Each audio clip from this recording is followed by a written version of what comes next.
आज हम बात करेंगे प्रकट प्रभावी संकेश्वर महातीर्थ, जिसकी महिमा अपरंपार है।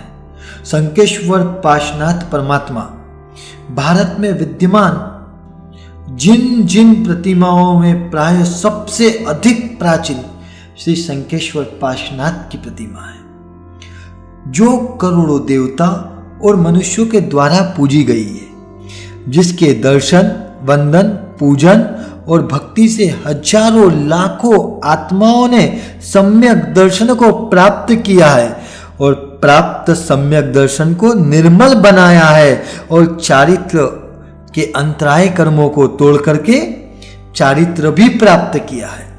ऐसे शंकेश्वर गांव में 7 फनों से अलंकृत श्वेत वर्णीय अत्यंत मनोहर रमणीय यह प्रतिमा जी 71 इंच ऊंचे हैं। भक्तों के मन को प्रसन्नता से भर देने वाले हैं। अनेक पूर्वाचार्य महर्षियों ने अपने ग्रंथों के मंगलाचरण के रूप में श्री संकेश्वर पाशनाथ परमात्मा को याद किया है। अजोड़ महिमावंत इस प्रतिमा का इतिहास भी रोमांचित कर देने वाला है। जम्बूद्वीप का यही भरत क्षेत्र गत उत्सर्पिणी काल में हुए 9वें तीर्थंकर परमात्मा दामोदर प्रभु का शासन। एक बार अष्ट महाप्रातिहार्य 34 अतिशयों से युक्त दामोदर नाथ परमात्मा पृथ्वी तल को पावन करते हुए एक नगर में पधारे। प्रभु के आगमन के साथ ही चारों निकायों के असंख्य देवताओं का आगमन हुआ। रत्न सुवर्ण राजमय गढ़ से युक्त समोसरण की रचना हुई। प्रभु की देशना सुनने के लिए हजारों नर नारी पशु पक्षी भी समोसरण में पधारे। प्रभु ने जगत के जीवों के उद्धार के लिए धर्म की देशना दी। उस देशना को सुनकर हजारों आत्माओं ने सम्यक ज्ञान का प्रकाश पैदा हुआ। मिथ्यात्व का अंधकार समाप्त हुआ। उसी समय मानव पर्षदा में रहे आषाढ़ी श्रावक ने प्रभु से पूछा, मुझे यह संसार अत्यंत ही भयंकर लग रहा है। हे प्रभु, मेरी आत्मा को इस भव बंधनों से मुक्ति कब मिलेगी? आषाढ़ी श्रावक के इस प्रश्न को सुनकर दामोदर परमात्मा ने कहा, हे भाग्यशाली, आगामी 24 के 23वें तीर्थंकर पाशनाथ परमात्मा के गणधर बन करके तुम उस भव में मोक्ष को जाओगे। प्रभु के मुख से अपने भावी मोक्ष को जानकर आषाढ़ी श्रावक का मन प्रसन्नता से भर आया। उनके अंतर मन में प्रभु पाशनाथ परमात्मा का नाम गूंजने लगा। उसने उसी दिन से प्रभु पाशनाथ परमात्मा का स्मरण, प्रभु के नाम की भक्ति चालू कर दी। उसके बाद उसने प्रभु पाशनाथ परमात्मा की प्रतिमा भराई और वो उसकी नियमित पूजा भक्ति करने लगा। उसके जीवन पर्यंत उसने पाशनाथ परमात्मा की खूब भक्ति की। आषाढ़ी श्रावक मर करके स्वधर्म देवलोक में पैदा हुआ। उसने अवधिज्ञान द्वारा पूर्व भव में निर्मित पाशनाथ प्रभु की प्रतिमा को देखा और वह देव उस प्रतिमा को देवलोक में ले आया। उस देवलोक में भी उसने असंख्य वर्षों तक उस प्रतिमा की खूब पूजा भक्ति और अर्चना की। स्वधर्म इंद्र ने भी दीर्घ काल तक उस प्रतिमा की पूजा अर्चना की। फिर स्वधर्म इंद्र ने वह प्रतिमा ज्योतिष देवलोक के सूर्यदेव को प्रदान की। उसने भी दीर्घ काल पर्यंत तक उसकी पूजा भक्ति अर्चना की। उसके बाद चंद्र के विमान में फिर स्वधर्म ने ईशान व प्राणद देवलोक के में दीर्घ काल तक वो पूजी गई। उसके बाद लवण समुद्र के अधिष्ठायक वरुण देव, नागकुमार, भवनपति के देवों ने उसकी पूजा और भक्ति की। एक बार सेनापल्ली गांव के पास कृष्ण, वासुदेव और जरासंध का भयंकर युद्ध हुआ। जरासंध के पक्ष में अन्य सभी राजा थे, जबकि कृष्ण के पक्ष में 56 कोटि यादव थे। इस युद्ध में कृष्ण के सैन्य का पराक्रम को देखकर जरासंध ने कृष्ण के सैन्य पर जरा की विद्या का प्रयोग किया।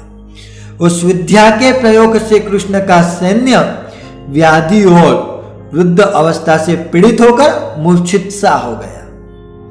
मात्र कृष्ण, बलदेव व नेमि कुमार पर इस विद्या का प्रभाव नहीं पड़ा। अपने सैन्य की ऐसी दुर्दशा को देखकर निराश हुए कृष्ण महाराजा ने नेमि कुमार को जरा की विद्या से युक्ति का उपाय पूछा। नेमि कुमार ने कहा, नागराज धर्मेंद्र के पास रही प्रतिमा का नवन जल से तुम्हारे सैन्य की मूर्छा दूर हो जाएगी। श्री कृष्ण ने अट्ठम का तप किया। उस समय सैन्य के रक्षण की जवाबदारी नेमि कुमार ने ली। अट्ठम के प्रभाव से धर्मेंद्र पाशनाथ की प्रतिमा कृष्ण अट्ठम के प्रभाव से धर्मेंद्र प्रकट हुए। पाशनाथ प्रभु की प्रतिमा कृष्ण को प्रदान की। श्री कृष्ण खुश हो गए। पार्श्व प्रभु के नवन जल के छिटकाव से कृष्ण का सैन्य पुनः जागृत हो गया।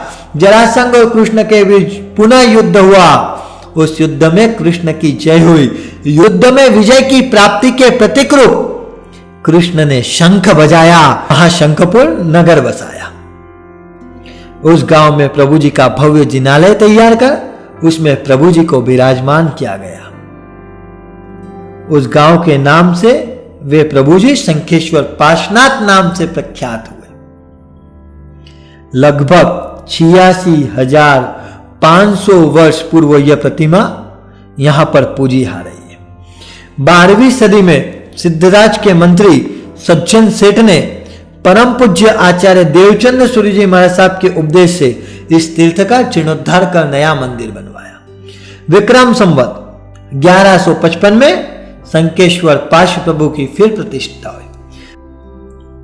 यह अनुमान है कि विक्रम संवत 1760 में पुनः इस मंदिर का जीर्णोद्धार हुआ और विजयप्रभ सूरी जी महाराजा के वरदहस्त से पुनः प्रतिष्ठा हुई। विक्रम संवत 1967 माघ शुक्ल पंचमी के दिन 5 प्रतिमाओं को छोड़कर अन्य सभी देवियों की प्रतिष्ठा की गई।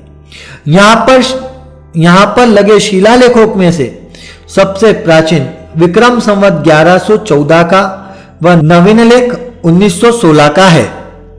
श्री शंखेश्वर पार्श्व प्रभु की प्रतिमा अत्यंत ही चमत्कारी और प्रभावशाली है। सन 1750 के साल की बात है। उस काल में शंखेश्वर का जिनालय अभी जैसा विशाल नहीं था। मुगल बादशाहों द्वारा वो क्षतिग्रस्त था। दादा पाशनाथ की प्रतिमा वहां के ठाकुर के कब्जे में थी। 1750 में खेड़ा के श्री संघ में शंखेश्वर यात्रा का प्रस्ताव उपाध्याय उदय रत्न जी महाराज साहेब ने रखा। संघ ने उनकी बात को मानकर हर्ष उल्लास से बाजे गाजे के साथ उदय रत्न जी महाराजा की निश्रा में संघ का प्रयाण हुआ। संघ धूमधाम से शंखेश्वर पहुंचा। उदय रत्न जी ने दादा के दर्शन हेतु निकल पड़े तो लोगों ने कहा, आप पहले ठाकुर से दर्शन का टैक्स अदा करो।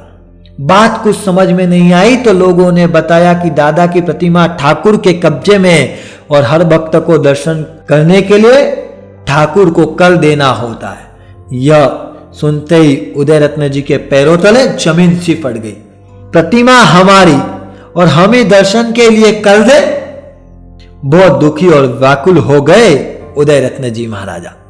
अब तो दर्शन बिना कोई मूल्य दिए ही करेंगे, यह निश्चय किया उदय रत्न जी ने। वो निकल पड़े ठाकुर के पास। बोले, प्रतिमा जैनों की है, हम कर नहीं देंगे। ठाकुर जैसा जालिम थोड़ी मानने वाले था। दोनों में खूब बहस हुई। उदय रत्न जी बोले, तू क्या हमें मना करेगा? दादा को हम बुलाएंगे तो दादा स्वयं दर्शन देगा। उदय रत्न जी ने पूछा, अगर ऐसा हुआ तो क्या तुम कर लेना बंद कर दोगे? ठाकुर ने बात मान ली।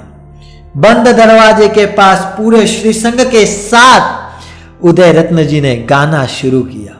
पूरी लगन से, बिल्कुल परमात्मा को अंतर मन से पुकारते हुए पार्श्व शंखेश्वरा सार कर सेवका, देवका एवड़ी वार लागे। कोड़ी कर जोड़ी दरबार आगे खड़ा, ठाकुरा चाकुरा मान मांगे।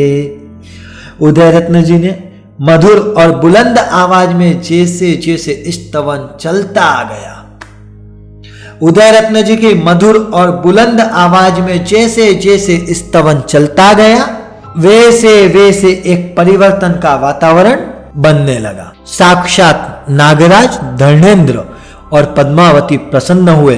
बंद दरवाजे अपने आप खुलने लगे। लोगों ने जय जयकार शुरू की। तब से ठाकुर ने प्रतिमा दर्शन का कर लेना बंद कर दिया। आज इसी जगह पार्श्वनाथ दादा का विशाल जिनालय है। दादा की यह प्रतिमा महाचमत्कारी है। सच्चे लगन से, अंतर मन से दादा को बुला के देखो, दादा जरूर सुनते हैं और उसका प्रभाव वर्तमान में भी दिखता है।